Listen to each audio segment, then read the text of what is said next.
নমস্কার, আমি ডক্টর পিনাকি রয়। আর আজকে আমি আপনাদের সাথে কথা বলবো পিসিএনএল এর ব্যাপারে। So what is PCNL? PCNL এর ফুল ফর্ম হলো পারকিউটেনিয়াস নেফ্রোলিথোটমি।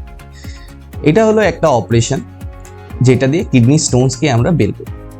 তো আগের দিনে যেইভাবে বড় করে কেটে কিডনির পাথরকে বের করা হতো, এটা পেট কেটে কিডনির পাথরকে বের না করে এই অপারেশনে একটা ছোট্ট ইনসিশন দিয়ে একটা ক্যামেরা ভিতরে ঢুকিয়ে পাথরকে ভেঙে ভেঙে বের করে দেওয়া হয়।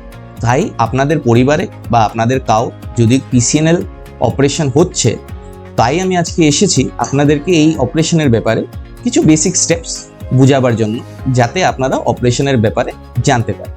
সো আমরা এই সার্জারি করার আগে আপনাদের কিছু পরীক্ষা করি।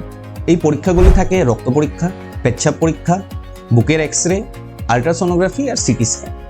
বেসিক্যালি আমরা এই পরীক্ষাগুলি করি আপনাদের ওভারঅল হেলথ অ্যাসেসমেন্ট করার জন্য, যে আপনারা অপারেশন করার আগে শারীরিকভাবে সক্ষম আছেন না নেই।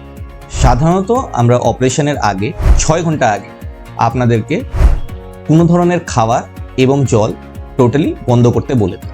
তাছাড়া কিছু আমরা আদার প্রিপারেশনস আমাদেরকে অপারেশনের আগে নিতে লাগে। যেরকম আপনি যদি কোনো ধরনের মেডিকেশনস নিচ্ছে, যেগুলিকে ব্লাড থিনার্স বলা হয়, যেগুলি রক্ত পাতলা করতে পারে, আমরা ওই ওষুধগুলিকে কিছুদিন আগে বন্ধ করতে বলি।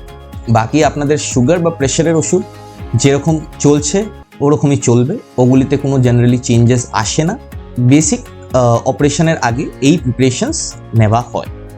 অপারেশনের আগে যেইভাবে শারীরিক প্রস্তুতির দরকার, যেটার জন্য আমরা সব আপনাদের টেস্ট করে নিই, সেইভাবেই অপারেশনের আগে মানসিক প্রস্তুতিরও দরকার আছে। সেটার জন্যই আমি আজকে এই ধরনের ভিডিও নিয়ে আপনার কাছে এসেছি, যাতে অপারেশনের আগে বা পরে কী কী করতে লাগে আপনারা সব জানতে পারে আর আপনারা মানসিকভাবে তৈরি থাকতে পারে অপারেশনের জন্য। সো অপারেশনের দিন আপনাদেরকে সময় অনুযায়ী এসে যেতে হবে। বিফোর অপারেশন সার্জারি টিম একবার আবার আপনাদের সাথে দেখা করবে। আপনাদের যদি কোনো কোয়েরিজ থাকে ওটা আপনি ওদেরকে জিজ্ঞেস করতে পারেন, যেটার ওরা আনসার দেবে। আর একবার আপনার সব মেডিকেল চেকআপ, মেডিকেল রিপোর্টস আর আপনাকে একটা ইভ্যালুয়েট করবে। তারপরে পেশেন্টকে অপারেশন করতে নিয়ে যাওয়া হবে। অ্যান্ড ফাইনালি অপারেশনের পরে পেশেন্টকে অবজারভেশনের জন্য কিছু সময় রেখে বেডের মধ্যে শিফট করে দেওয়া হবে। সো পিসিএনএল হলো গিয়ে খুবই সেফ অ্যান্ড ইফেক্টিভ প্রসিজার। আর অপারেশনের আগে যদি পেশেন্ট শারীরিকভাবে আর মানসিকভাবে তৈরি থাকে, তাহলে অপারেশনের রেজাল্টস আরও ভালো হয়ে উঠবে। সেজন্য আপনাদের যদি কোনো কোয়েরিজ থাকে তাহলে অবশ্যই আমাকে ফোন করুন বা আমাকে কমেন্ট করুন, যেটা রিপ্লাই অবশ্যই আমি দেব। ফোন নাম্বার আর আমার অ্যাড্রেস নিচে ডেসক্রিপশন বক্সে দেওয়া আছে, অবশ্যই আমাকে কন্ট্যাক্ট করুন। ধন্যবাদ।